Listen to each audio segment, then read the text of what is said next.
This is the list. On this list, the greatest films ever made. You know something? You're right. Go ahead, make my day. Alrighty then. A rolling sound. What you just said I drink it up! is one of the most insanely idiotic things I have ever heard. I experienced more with the film. Here we go. Very quiet, please. I have a very particular set of skills, and I will have my vengeance. Action.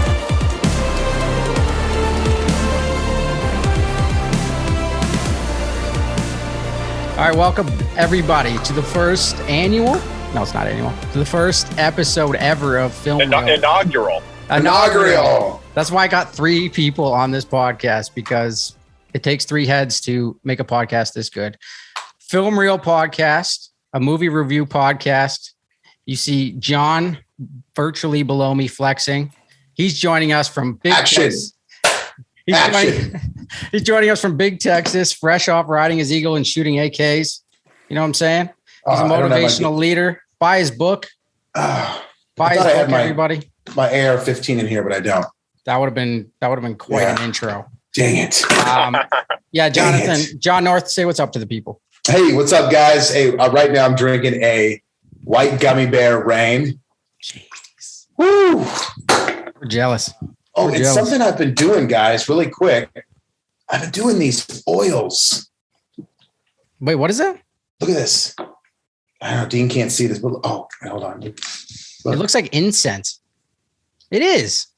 Okay, yeah, I know what you mean. What's this called, Dean? Where you put the oils in? Dylan, do you know? Yeah, it's like a aromatic, like air freshener little thing. Yeah, those are nice. Those are calming, relaxing ones.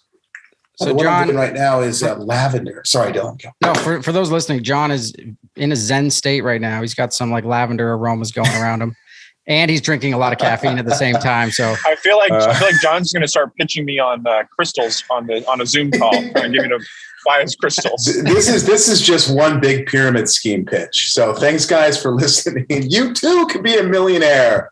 Let's go. That's amazing. And joining us from his truck, stuck in California traffic, it sounds like. You know him for his love for coffee. We know him for his love for Princess Leia. Dean Sidoris. Oh, good intro. I'll take it. That's a fair statement. Happy to be doing this with you guys, man. Me and Dylan have only recently became friends, and I'm excited to get to know Dylan more. And obviously, me and John go way back, so I think we're gonna have a good time here.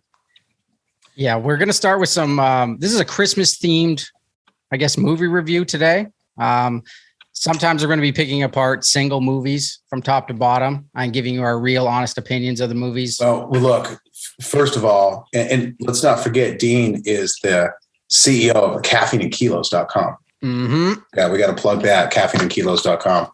Well, first guy to say this is exciting. This is freaking fun. I'm so pumped about this, our movie podcast. And since Dylan's the master at just blowing these shows up and getting them out there for people to listen to. So I'm excited for Dylan to be taking charge on this.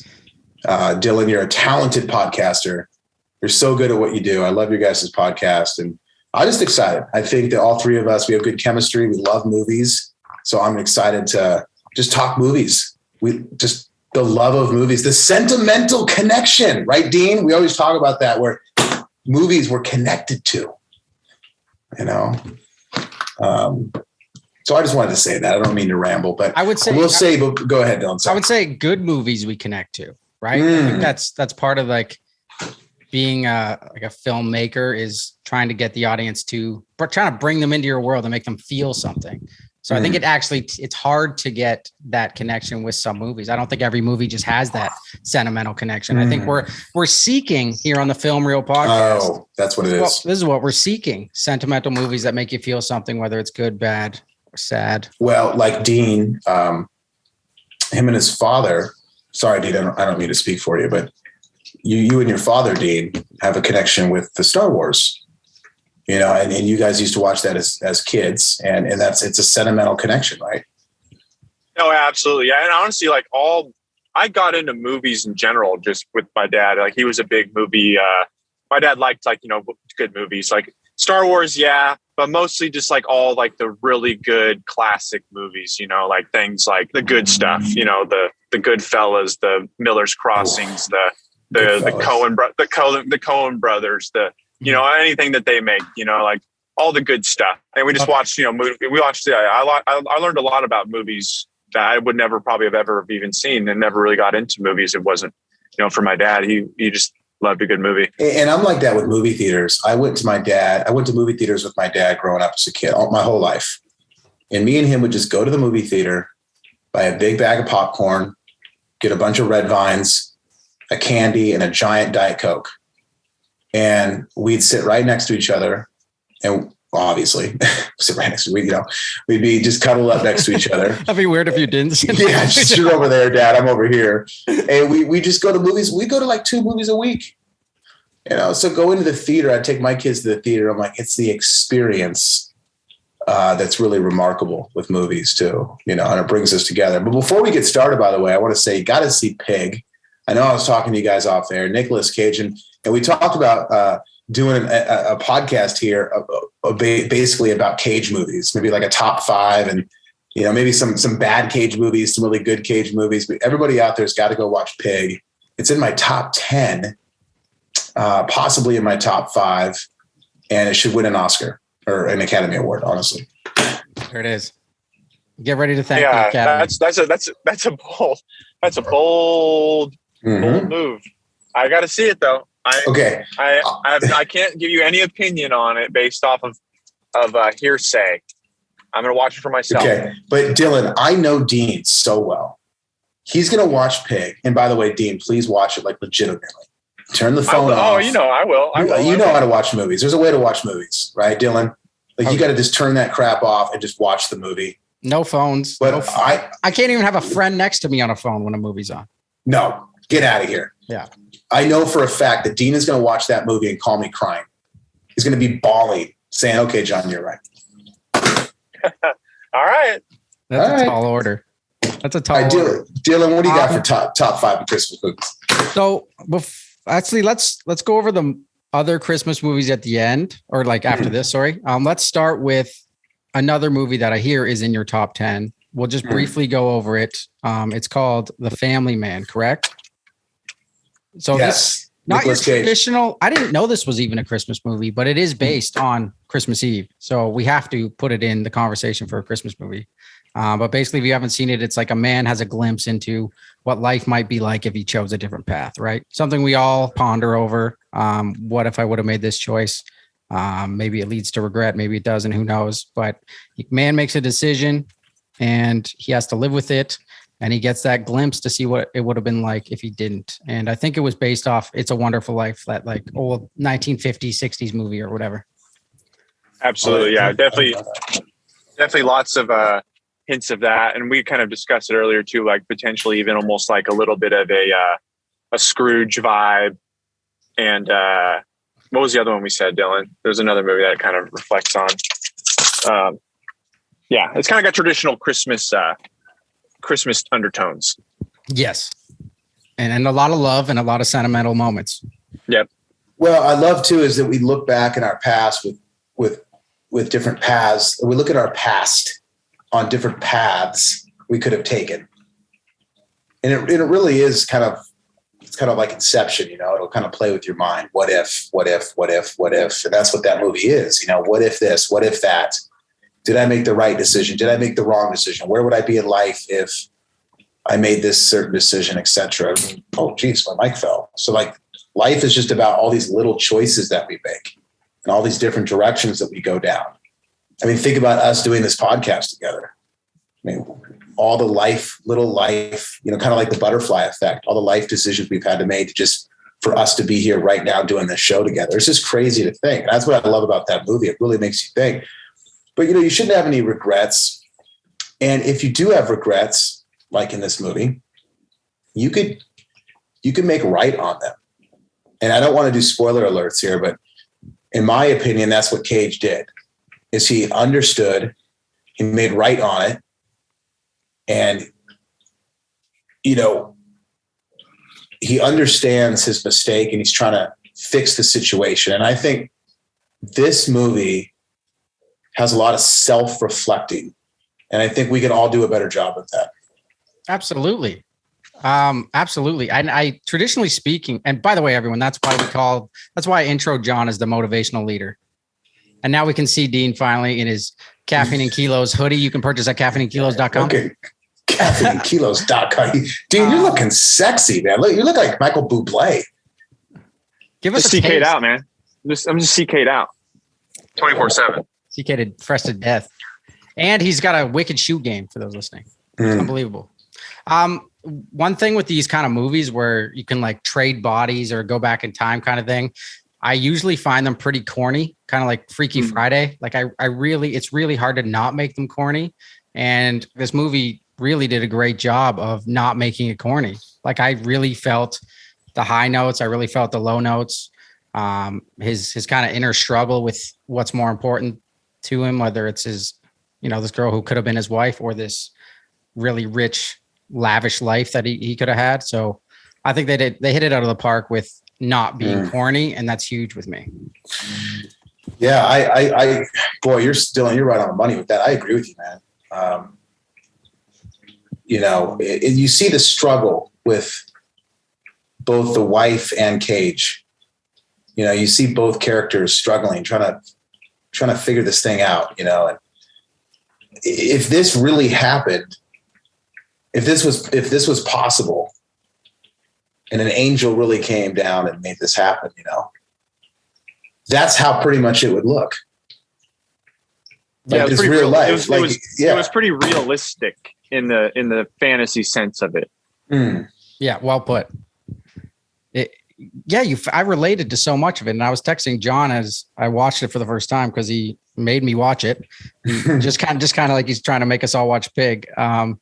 He made me watch it, and I was texting him, being like, "Yeah, there's a lot of life lessons in here that I think I still need to learn. That I'm still kind of going through the same way he was." So it was, it was crazy, and the writing was very, very good. There was a lot of fine detail that I didn't even catch the first time. I had to rewatch it. Like for instance, when he comes back and do what should have been his company that he was president of, and he points to the sign like, "That's my name," and it's Alan. And I didn't even realize that was like the Alan from like half an hour before in the movie. Right. So much little nuances that was just, the writing was exceptional. It was great. And Cage killed it. Cage. Yeah, that was also, I think, for Cage, even like that was a good time in his career. Where he was probably really in a nice like groove with his craft, right? And it really comes off like he just like wasn't really trying hard to just kind of flow through like his his skills on that movie. He just kind of really did a good job. You can tell he was just in a good acting groove during that time. Yeah, that's well said, Dean. I think that's right for sure. Also, last thing on my end on this is seeing Cage not care over time about the materialistic things and really truly just care about love. Mm-hmm. And I always got to check myself in the mirror every day on this of just things that we want, but we don't need, things that we want, then we get, and they don't make us happy. We get too caught up in these materialistic things. Screw all that. I know we want a comfortable life. We want to drive a nice car, whatever it may be, but screw all that. Strip me naked. As long as I have my family, that's all I care about. And I feel like Cage, it took him a while. He was holding on tight, but I feel like at the end, he finally understood that. And I think we all need a little dose of that every day. 1,000%. My favorite scene was when he was watching the home movie of him at the party. Oh my gosh. You could see kind of everything kind of spill out like what you're talking about, and how he realized that, okay, I don't have Wall Street, but what I do have is like, I'm a great husband, clearly, because of this video I'm watching. I love this girl, like with everything I have.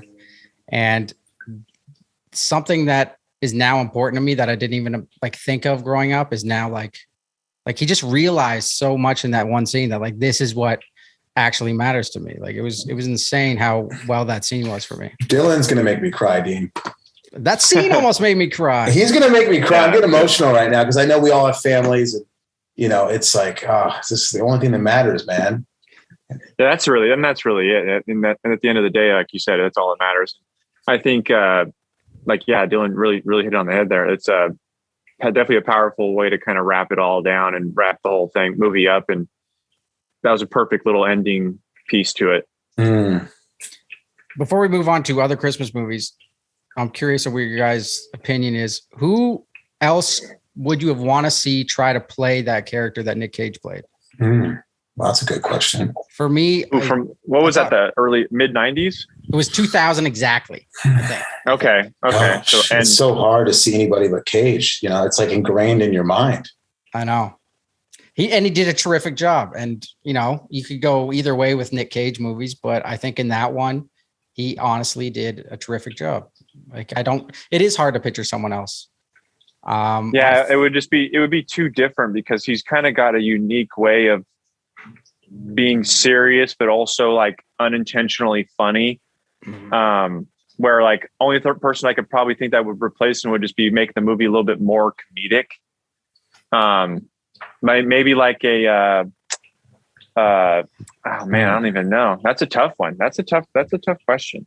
I had James Gandolfini, Tony Soprano, I think would have done a good job in that role.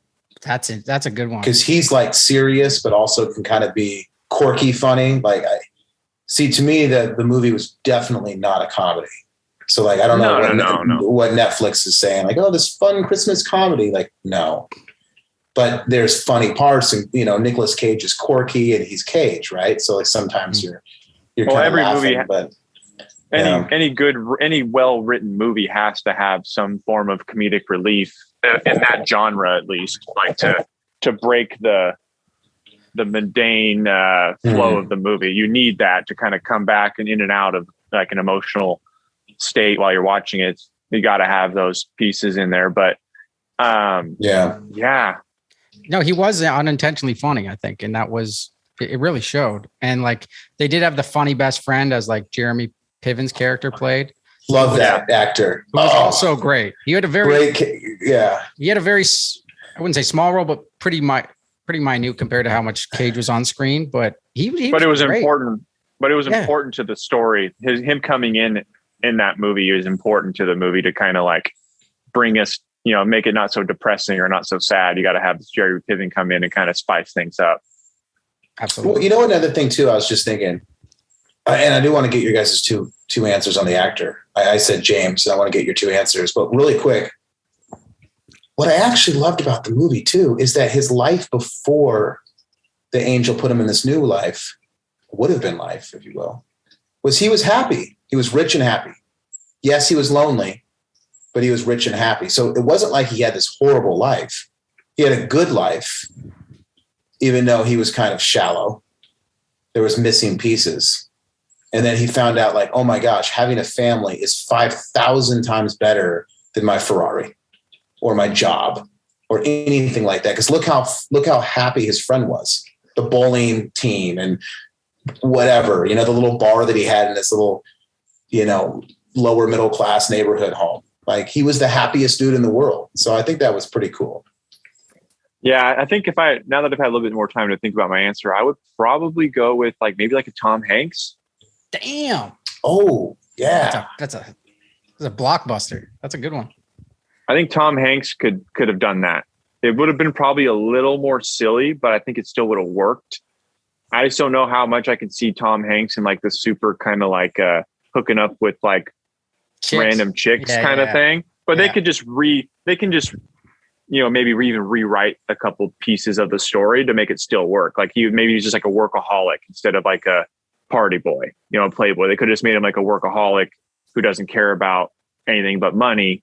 They could have just rewrote that a little bit with like a Tom Hanks kind of guy. See, I was going to say Denzel, but Denzel's too serious. I thought of Denzel too. He was on my list, but I thought he couldn't do the quirky, clueless. No, he's too serious. Yeah. What about you, Dylan? I love Gandolfini and I like Tom, but I think I agree with they would have to rewrite him being like a man whore kind of thing. Like I don't think I couldn't see it. No. First one that comes to mind, and I don't want anyone to think it would be too silly because I think he can do drama when he wants to, would actually be Jim Carrey. I think he could. Oh yeah, legend. He could have done it. And then my 100% could have. my dark horse was especially in the 2000s would have been Steve Buscemi. I think would have been all right. Yeah. Too. Yeah. I think Steve would have been better. Jim would have had to hold back the comedy. I think. Yes, 100%. It would be too comedy. Mm-hmm. But Jim of Carrey course, definitely could have done it. But He of could have course, done like Jim, yeah, go ahead. Sorry, dude. No, I was going to say Jim Carrey could have done the same kind of character he did with what's it called? The movie you like. Truman Show. I was just going to say Jim Carrey did the Truman Show, which was a breakthrough role for him. It's my second favorite movie of all time. And also it's the movie that me and my wife kissed to for the first time in college. We watched Sunshine of the Spotless Mind. Oh, yeah. I know what you're trying to think of. Weird movie, man, but like a movie where Jim Carrey dove into a drama role. And you're like, whoa, is that Jim Carrey? Like, whoa. Like I would consider the Truman Show more of a drama than a comedy also. Yeah, I would too. There's a lot of serious parts. Like, yeah, there is like a lot of comedic relief too, but because it is Jim Carrey, but I could easily see Jim Carrey doing that same exact character. Well, it's the same thing with love. All we want love. We want love in our relationships with our kids, with our families, with our friends. That's what we want, man. Love with God, right? We want love. And look at Jim Carrey. He had a perfect situation, a perfect world, a world literally built for him.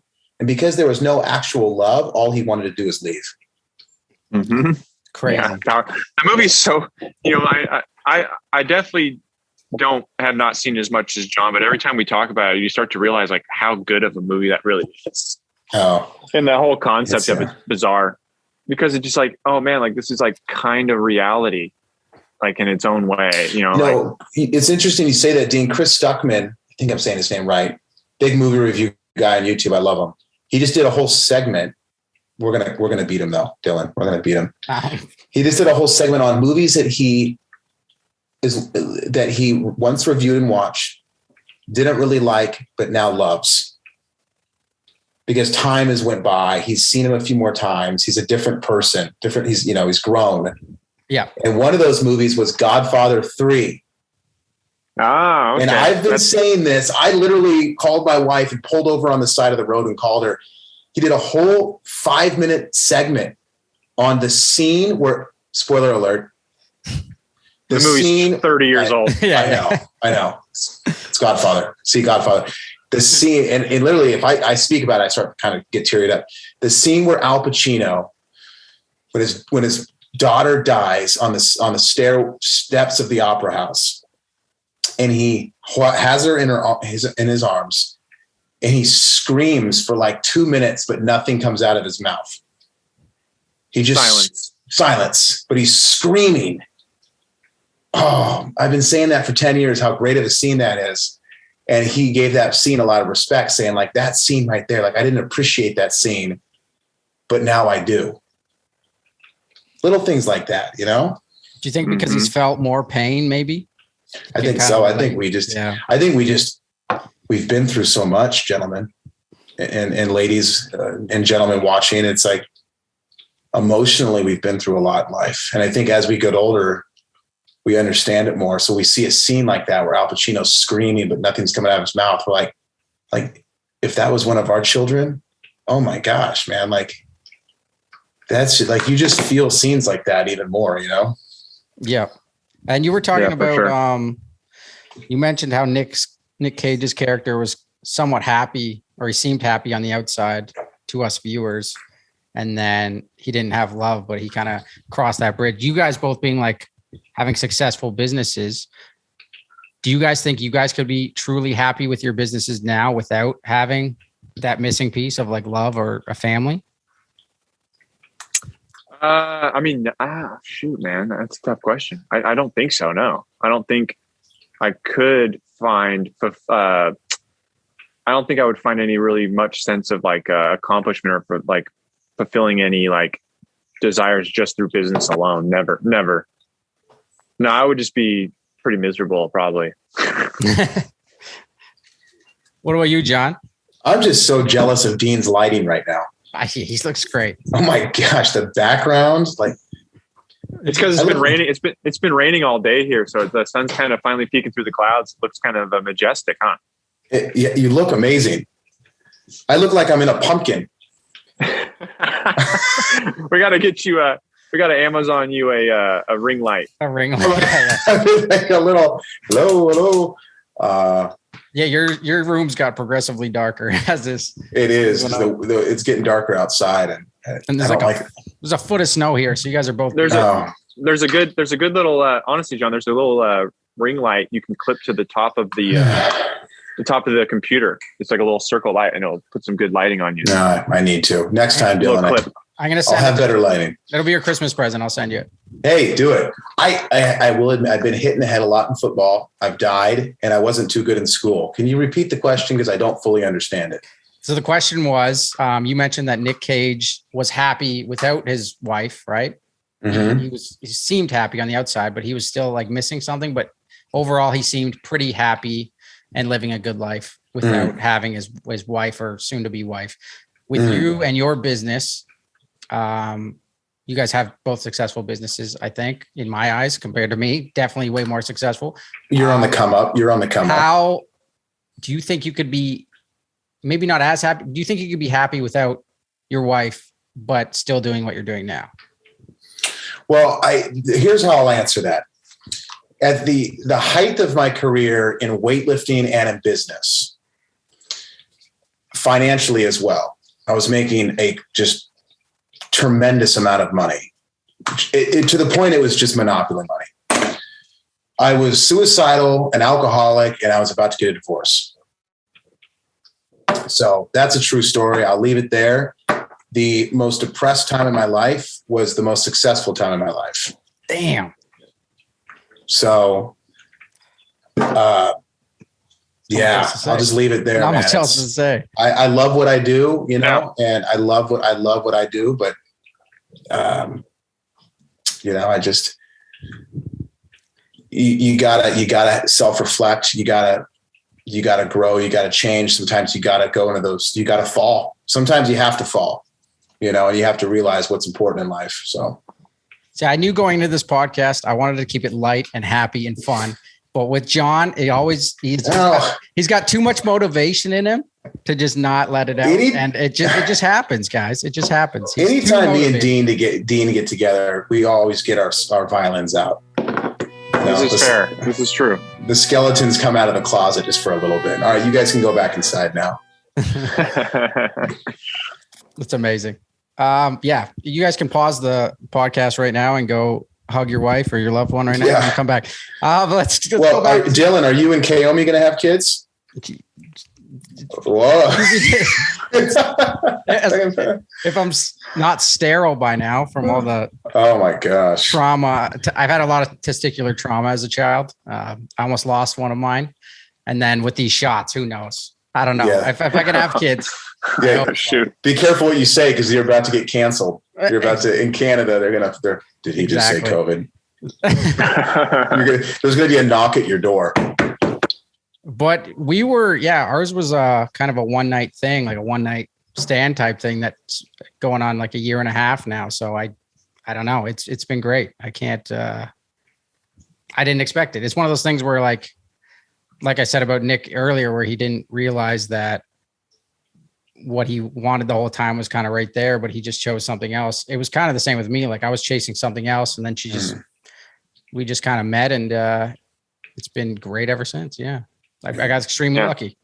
You are a blessed man. Naomi, is she your fiance? Wife? No, we're still just dating. All right, you need to hurry up and put a ring on her finger quickly. We do use the love word, so we did fall in love pretty quickly, I'd say. There you go. Yeah. Well, I will say this out of respect. She's gorgeous. She is. You. Yeah, you're a blessed man. No, she is. Wow. Yeah. Chris, I'm going to start with Dean. Keeping it Christmas themed because we're coming up to Christmas here. By the way, if you want some nice Christmas attire, go to caffeineandkilos.com and get the Christmas light shirt. It looks great. Yeah. Always C&K always has the best Christmas stuff. So good. Yeah. I can't. I always every year John moves, so I got to track him down for a month to get his address and get him the new stuff. So that is actually a true story. I have nothing to say. Well, it sounded like John has a history of not changing his address, if I heard correctly. Look, I 100% admit that we are gypsies. I've just fully admitted it now. So yeah. I know John's moved when I get packages returned to me. Like, oh no, there's no one that lives here anymore. It's a vacant house. It's a vacant house. There was a couple squatters in the back. That was about it. Yeah. They're like, oh, sweet, caffeine and kilos. This is awesome. Let's go. But Dean, let's hear one of your top 5 Christmas movies of all time. I'll rack off a quick number 5. I think just going with my gut, going with the flow. I'm going to say Home Alone 2, Lost in New York. Whoa, I'm actually surprised it's 5th. So are you going 5 down to the number 1 spot like we usually do, Dean? Or is there no particular order? No, that's number 5. Okay. Whoa, I'm surprised it's number 5, but I am glad it's in your top 5 though. Dude, the pigeons, before you move on, the pigeon scene with the girl with the pigeons, the older woman, scared the shit out of me as a kid. Oh, yeah. Yeah. Still does. Oh, trauma there. My favorite part of Home Alone 2 is the turtle doves. You know, I was thinking about getting a turtle dove tattooed on me and then my wife getting a turtle dove tattooed on her. Yeah, it's a good cute little scene. It is, like the toy man, he's like the 2 turtle. He explains the story and then it turns out to be the owner. That's cool, man. Yep. There was something about that slime in that movie too. The slime that he buys, the can of slime. Ooh. I don't know why as a kid I was so intrigued by the squirt cans of the green slime that he buys at the toy store. It's just I don't know why. Or the little house that he hides in, the toy house. Anytime we're in Home Depot or Lowe's, they have the fake kitchens and stuff. I always tell my wife, I'm like, Home Alone 2, let's live in there. Yeah, they were so nice. Yeah, Home Alone 2 hits different, man. I like. Yeah, it does. I think I honestly like Home Alone 2 more than maybe more than the first one. Wow, what a statement!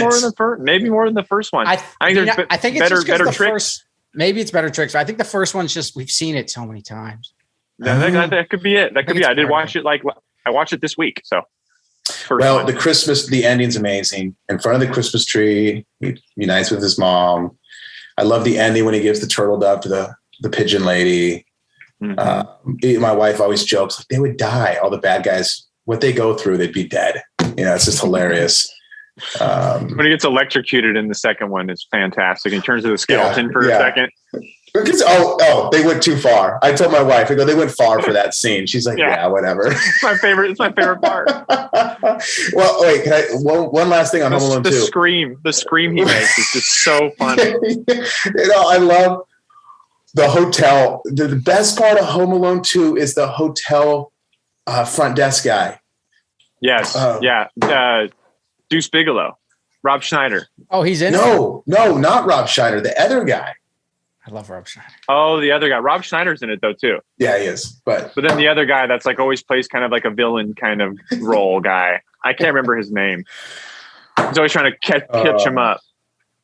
Rob Schneider's always asking for the tip. Yeah.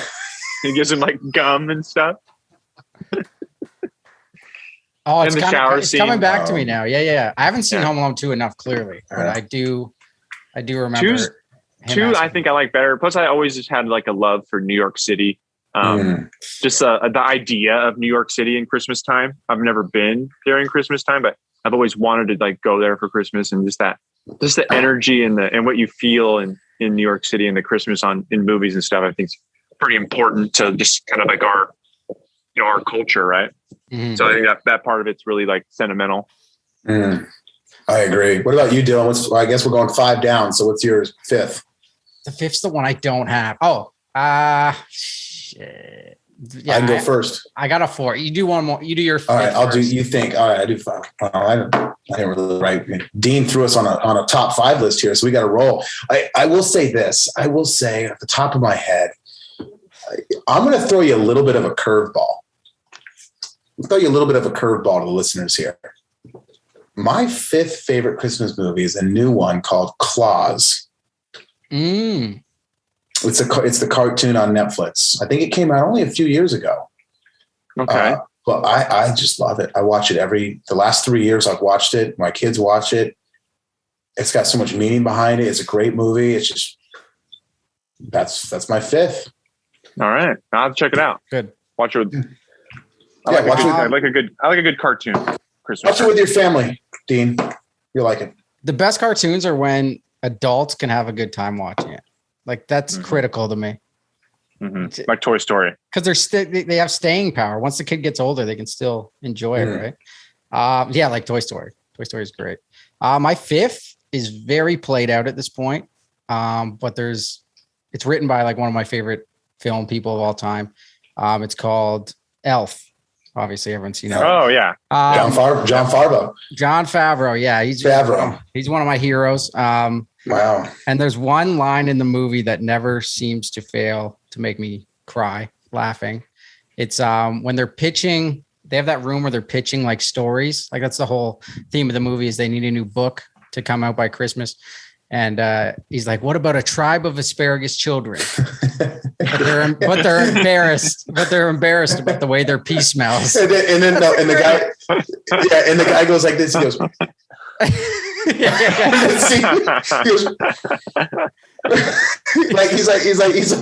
he's like trying to get them into it. Oh man, he delivers it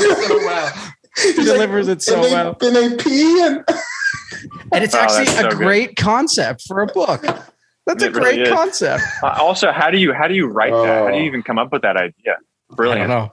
That's brilliant. Jon Favreau is an artist. This is true. I'll have to. Vince Vaughn. Him and Vince are like my favorite too. Yeah, like ever. I love this stuff they've done. A movie that they were in that it doesn't get any talk about. It's like the greatest movie in the world is Made. I have it in my basement. Yeah, dude, nobody talks about that movie. No one. Swingers gets all the credit, but yeah, Made is just as good. When Vince Vaughn is sweeping in the construction job in the beginning, it's just not even doing a good job, and he just doesn't want to be there. Like it's the greatest scene. Or when they're fighting each other and then they're best friends in the end. Like they have a full boxing match to start. Dean, have you seen Made? I haven't. Oh, dude, see, that's what I'm talking about, Dylan. It's a movie that this is why we have this podcast. People got to see these movies. We'll go over Made at another time, but yeah, that's unreal. I'll watch Made. Yeah, right away. Dean's on fourth. Yep. Number 4, I'm going to come in with Santa Claus, Tim Allen.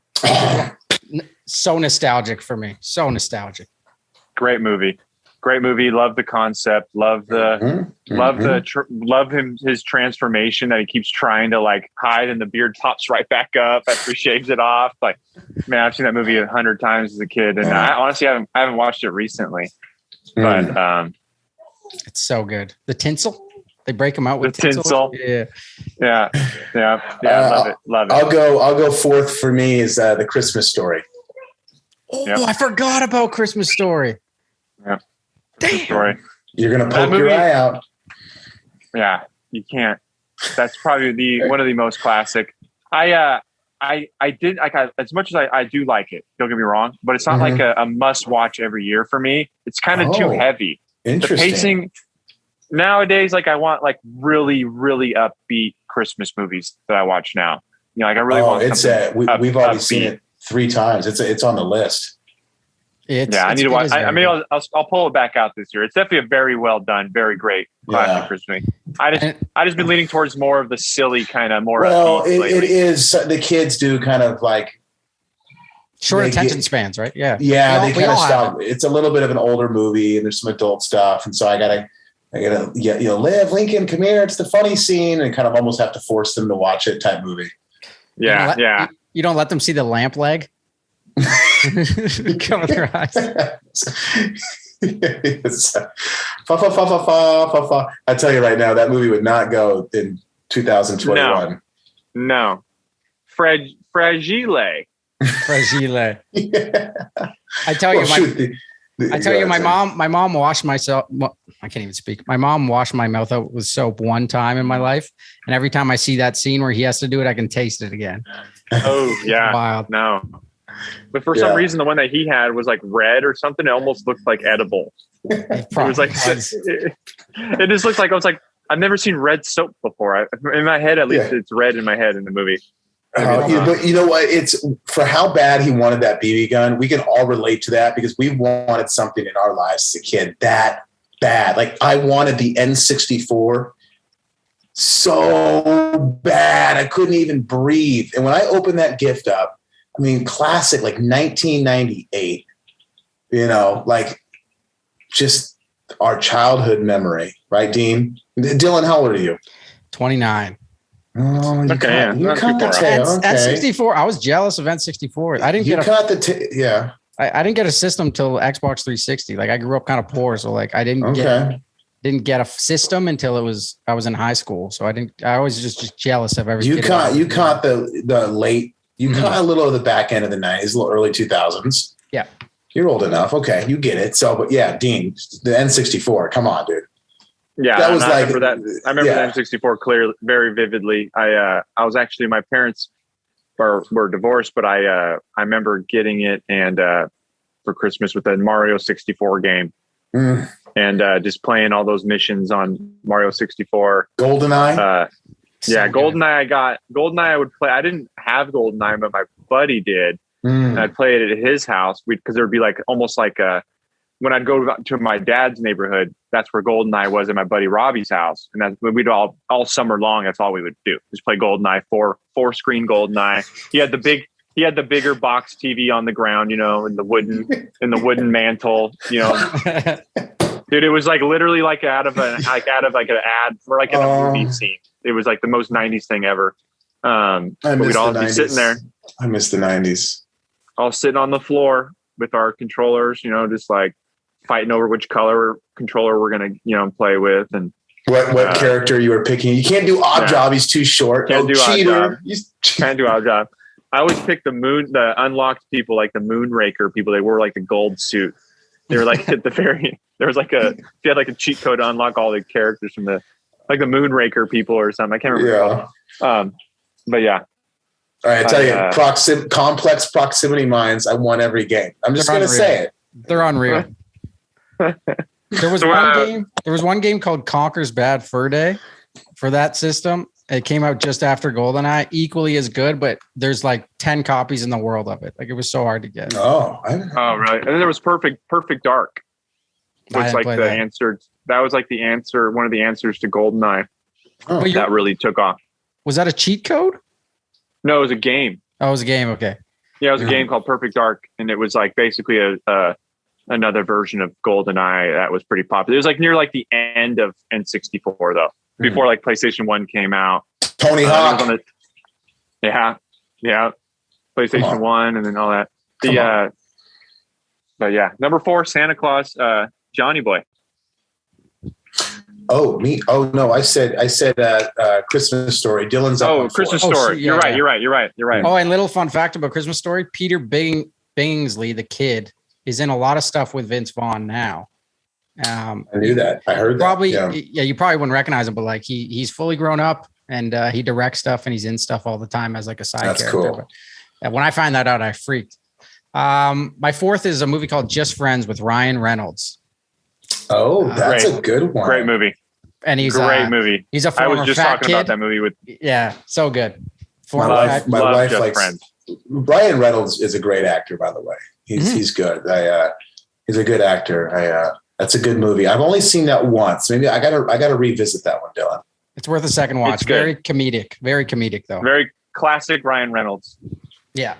And it's got the guy from what's that other guy from like all the American Pie movies? Is like the guy with the guitar.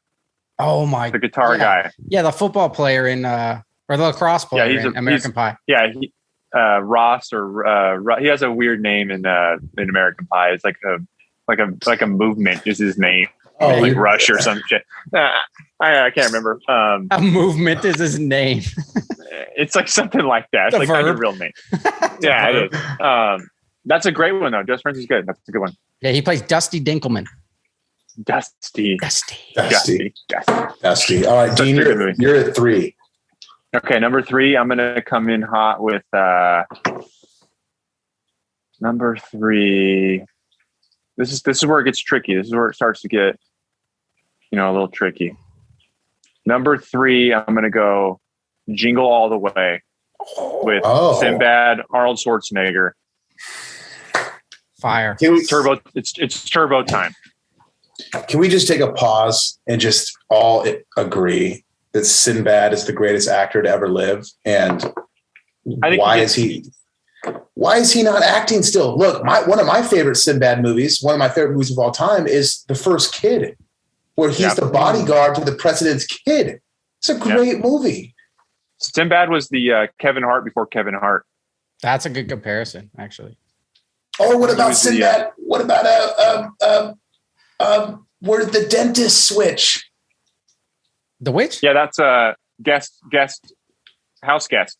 Yes, where he fakes to be the dentist and becomes friends with Derek Vaughn, DDS. Dylan, you would love that movie. It's really good, and again, it's kind of like The Family Man. It's definitely more of a comedy, but it has a really big meaning to it. Okay, It's more of an identity theft.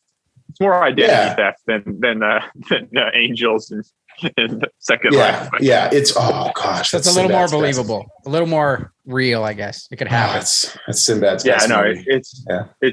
It probably is.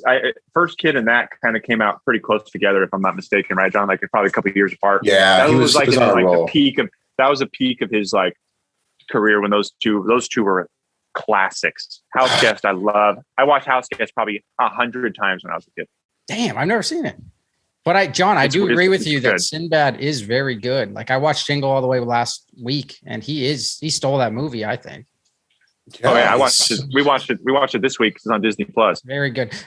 The flying didn't age well when he's flying in the suit. That looks terrible now, but yeah, it was still good though. It's still good, yeah. Yeah, it's still good. The cop, with the burnt hands. And the last thing I've seen about Sinbad is, if you guys heard about this thing,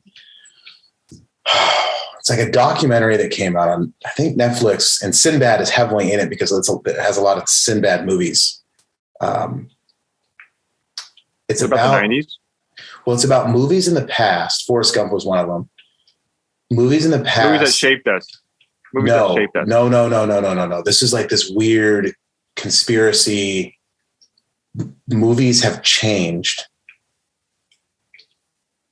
Something has happened where they actually made a movie about this. It was kind of a low budget movie. It's where if you have an old Forrest Gump movie right now and you put it in the VCR,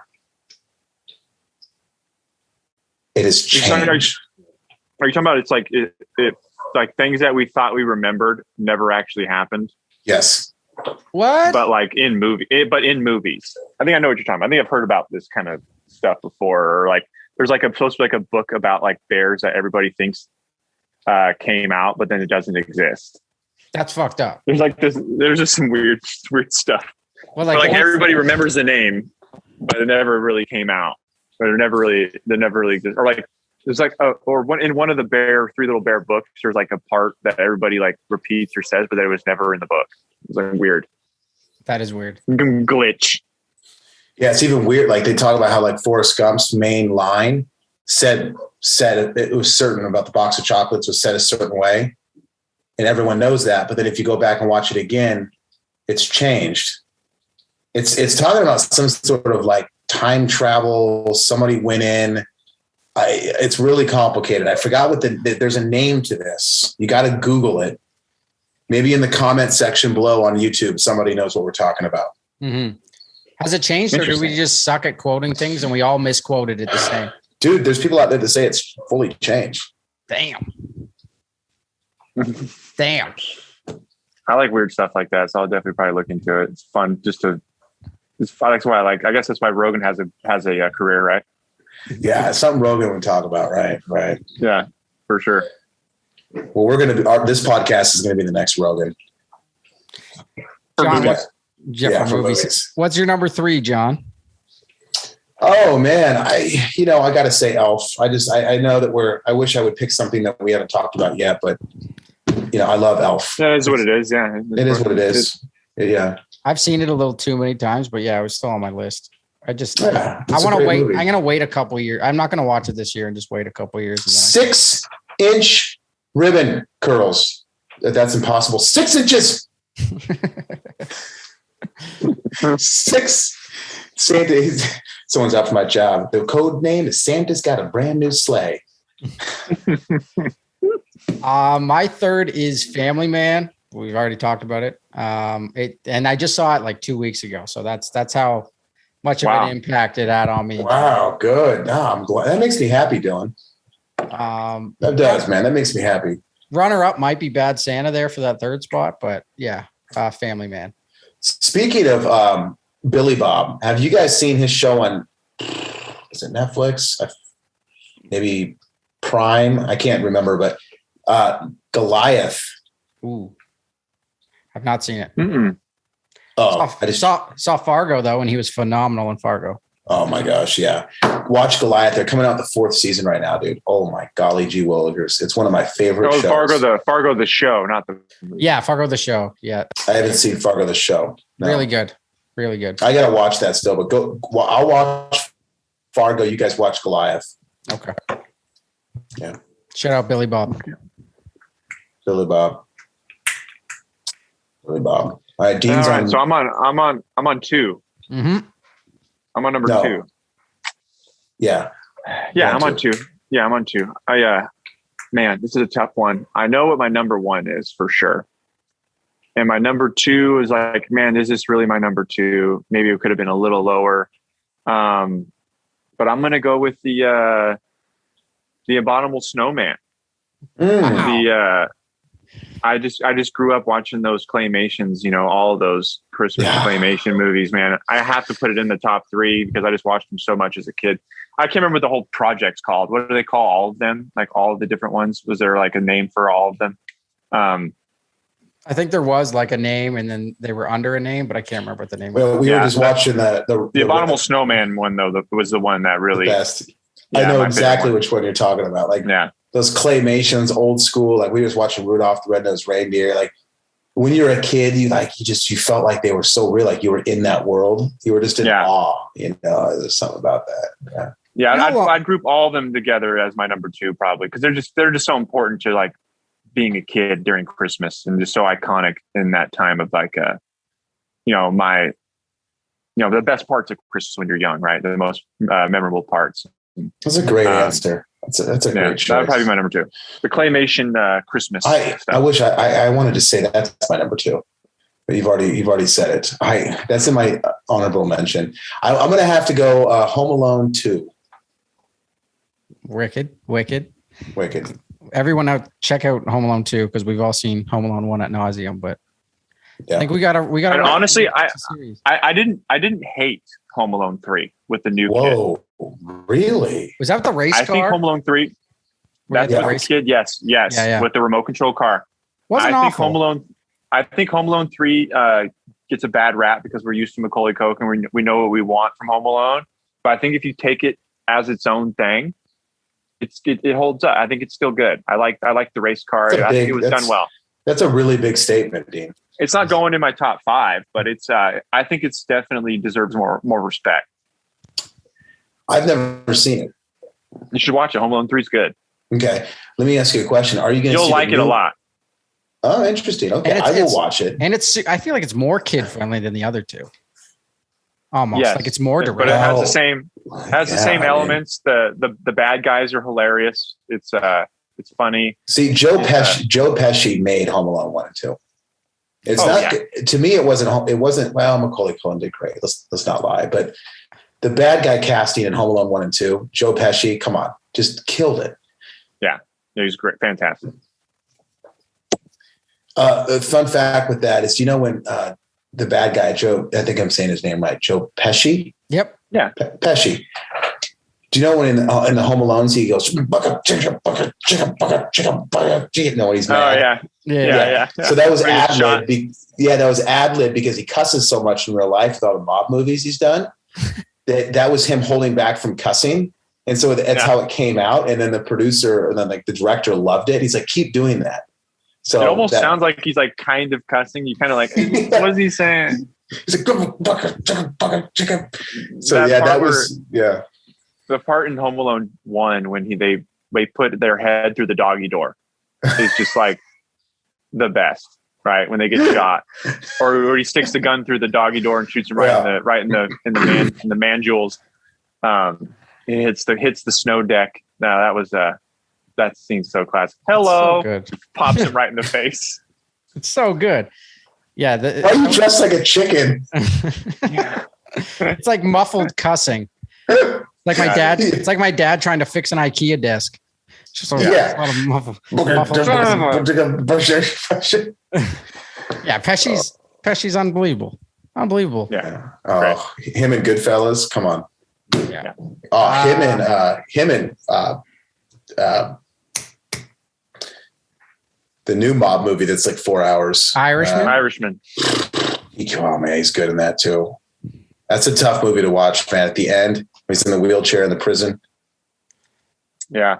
They did a good job with all the aging. That's stuff. crazy. That they have that technology now is crazy. It's absolutely. I don't know if you guys. I don't want to get on a tangent, but I don't know if you guys ever see on Instagram or TikTok the deep fake Tom Cruise. That guy who looks like him. Well, it's all CGI. But it looks exact. His voice looks exact. His voice is exactly the same, and it's all like face mapping. It's a guy that does like freelance kind of like CGI. Yeah, it's like his own, and it's scary. Like you would think it was him, but it's not even. It's all CGI, and it looks so real. It's unbelievable. It looks more real than even the movies. That's crazy. Oh, so you could even like cast him in a movie when he's 90. When he's not even in a movie though. Like that's couldn't that be identity theft? Well, they John, I'll send you the deep fake Tom. I'll send it in the group chat, deep fake Tom Cruise guy. And you guys will see it and listen to his voice, and you'd be like, "Oh, that's not Tom Cruise." Scary. This is why De Niro's still working. Like he looks really old if you see him out of a movie now, and they just do all this stuff to make him still work. Couldn't you say that is the identity theft though? I mean, it seems to me that could be I think it's art. I think it's considered art. It's not doing anything with it. Well, there's a thing in the States called parody law. So if he's parodying Tom Cruise, I think it's legal. If he's not, that's what he's doing. As long as he's not benefiting off it too much. I don't know. There's selling his likeness. Yeah. Oh, okay. Who's up here? I said Elf. I got Dylan. Number two. Number two. I'm bringing it home with the Polar Express. Oh, it's a good one. That's my one animated movie in the top 5, and that is Polar Express. I like it. Hanks. That's good. I was going to say Hanks. You can't beat him, man. No, it's a great choice. Well, this is my number one. There's not even really anything close to it in my Christmas movie world. I'm excited, but I'm going Chevy Chase. Oh. Christmas Vacation. Shitter's full. I'll watch that movie. I'll watch that movie in June. I'll watch that movie in January. I'll watch that movie in September.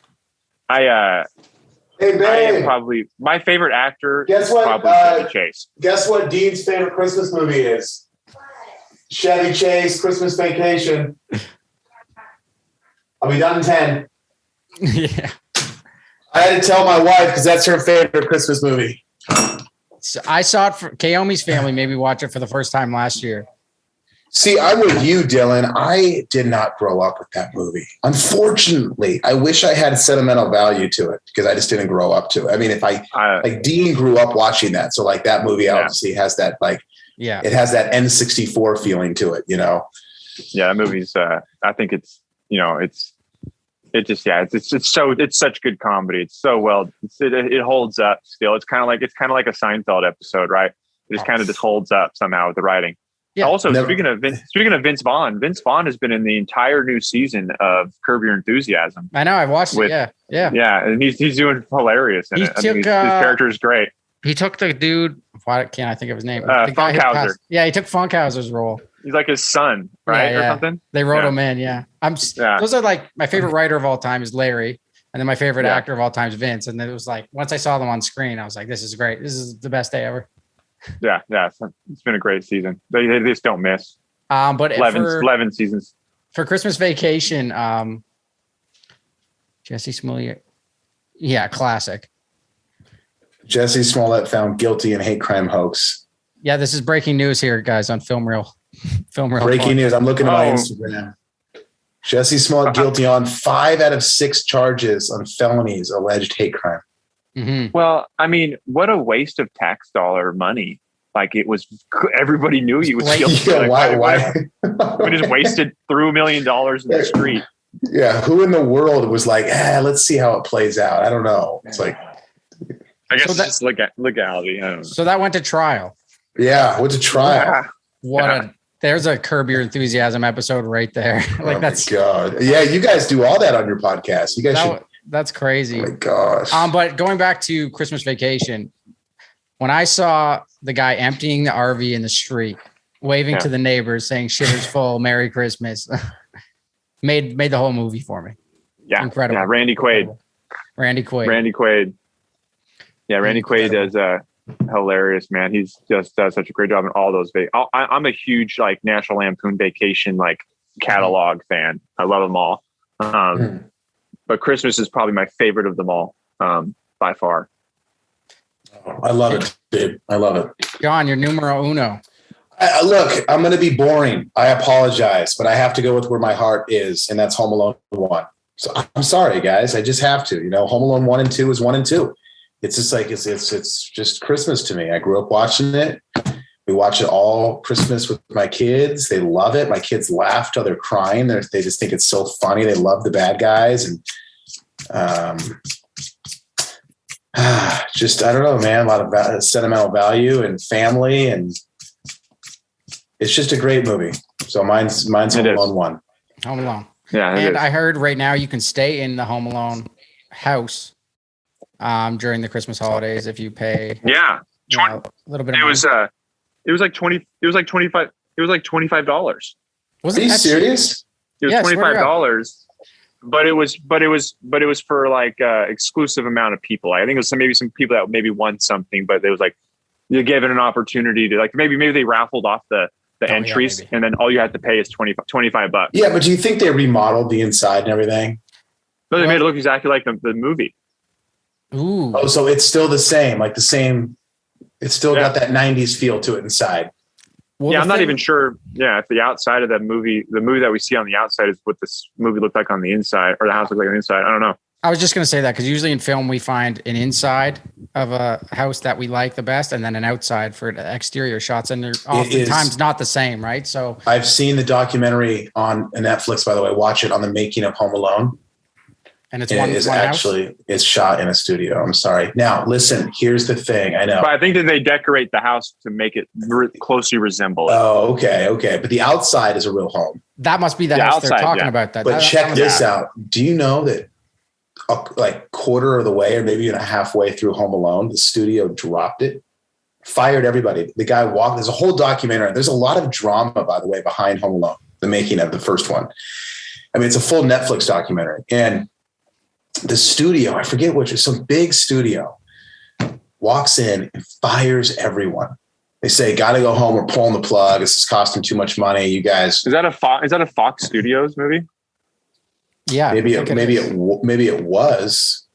I think I remember the Fox. So what happened was they're like, "What are you talking about? Like, we're just a little behind. We're working. We have all these great ideas. This is going to be a big hit." Like they were in it, right? They made so the studio was shot in a gymnasium in a high school. So they made the entire gymnasium, like they built the actual house, and it's all real set. And for like 2 weeks, it just sat there, and people were like crying. They all flew home, like it was done. Home Alone was not getting made. And then whoever has it out now, someone came in with a stack of cash and just said, "We'll finish it." Unreal. Wow, best choice they made.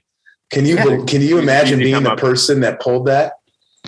Yeah, that's crazy. No, Sounds like what happens with the like the coffee shop in Seinfeld. That's not what it looks like on the inside. The mom's coffee shop. It's not this classic sign we see of the restaurant in blue and pink. Yeah. Like that's not what it looks like on the inside. It's totally different. I mean, that's like everything. Like you go to you can see Patty's Pub in LA, the little warehouse dock from Always Sunny. Yeah. You can you can drive by the dock where the door is, and it's just a door to like an empty warehouse that they put the sign up for when they're shooting. But then there's obviously it's not even a set inside there or nothing. It's just it's in like an industrial area. I was on the set of like we filmed Schitt's Creek here, and we were only at the outside. So the outside's different and the inside's in a studio, like we've been talking about.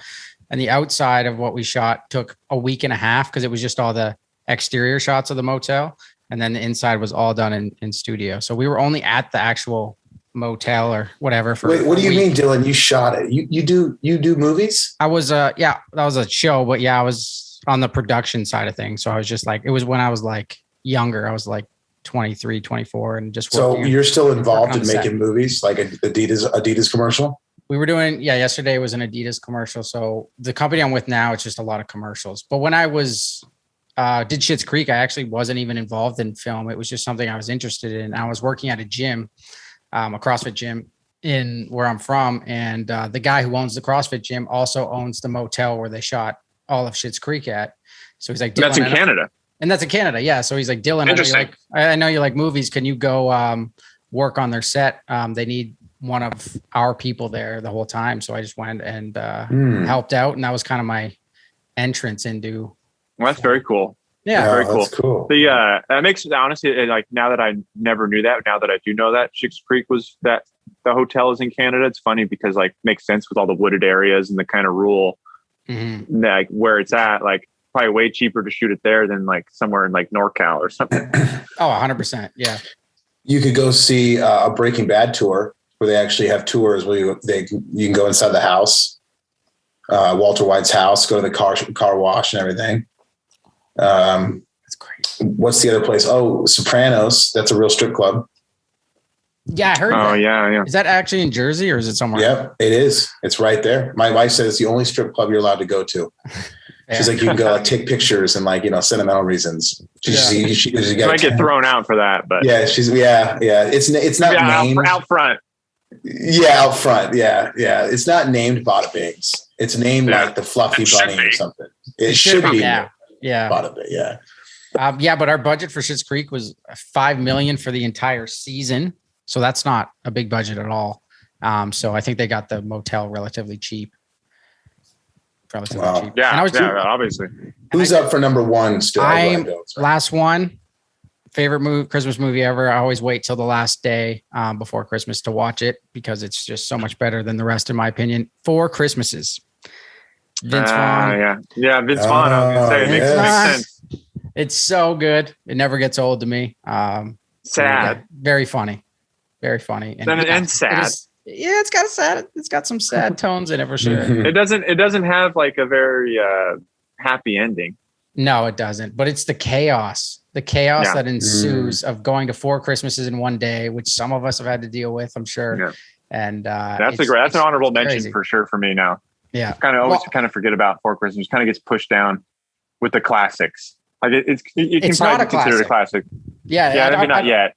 Maybe not yet. I don't think it gets enough recognition. For me, it's my number one every year, but wow, I gotta watch that again. I'm spacing on it a little bit. What was that, like a 2009, 2010? I would say that's a good ballpark. Somewhere around there. Wow. And that's it. That's our top 5, guys. What a great first show. I mean, this was fun. I had so much fun just chatting with you guys about movies and life and shows and just we all love movies and we love the art of movies. I'm excited to get into this with you guys, man. It's gonna be a good time, and I think we'll probably end up doing maybe a little bit different structures as a kind of our feeler out show, and just kind of work with us through the process. You're going to grow with us, and grow with the structure of the podcast. So 100%. Yeah, I look forward to doing more, at least once a week or something. And Dylan, you're so good at, putting all this together on your end and getting it out there. And, I just think we have good chemistry. And look, as much as I have to remind myself this, as much as some of my views, my politics and everything, the way I view Hollywood, we are just, mindset is very different. Mm. But I always have to remind myself how talented they are. People that make movies, people that direct movies and write movies and act in movies, it's just an art form, man. They are talented humans, and as much as we might disagree on multiple things in life, I I just love the art of film. Yeah. And I've realized when I started, I tried to do everything myself. And what I've come to realize the more I've been in it is it's such a collaborative art form that it's 100 people giving you that one movie that we just mentioned right now. So it's like, if one of those people get like replaced with someone else, the movie might change a certain way. Like everyone's a necessity, I feel. And that's something I didn't know how important was, or I didn't know how important having that many different creative people in one project was. So yeah, it's great. It's great. That's why I like having 3 different people talk about it, because that's what it's like making a movie. You need a lot of different opinions and different heads. It's great. Absolutely. Yeah. And it's good for people to, put aside their differences and enjoy something together. I think that's more important. No, and we're not supposed to agree with each other. We're not supposed to, be all, it's okay to disagree with somebody, but, we can be, come together for one thing. Right. And that's the love of movies and watching them and all that comes with that. So that was well said. That's so true. Yeah, Dylan, I obviously speak for Dean here as well, but it's a pleasure to get to know you as well. As a new relationship in me and Dean's life, a friend. It's a great pleasure. So I'm excited for the journey. Me too. I grew up listening to your podcast when I was younger. I've, idolized the Caffeine Kilos brand. So it's great to be doing with the 2 people I kind of looked up to growing up. So that's great. I love it. If you want to see us review one of your movies or one of your favorite movies, leave a comment below on Instagram or YouTube. Film Real Reviews, spelled REAL. It's a double entendre. You'll get it. You'll get it one day. And that's it. We're gonna end this first episode. It was our pilot episode, and I'm sure it'll get better every time. So, on behalf of Dean, John, and myself, take care, baby boys.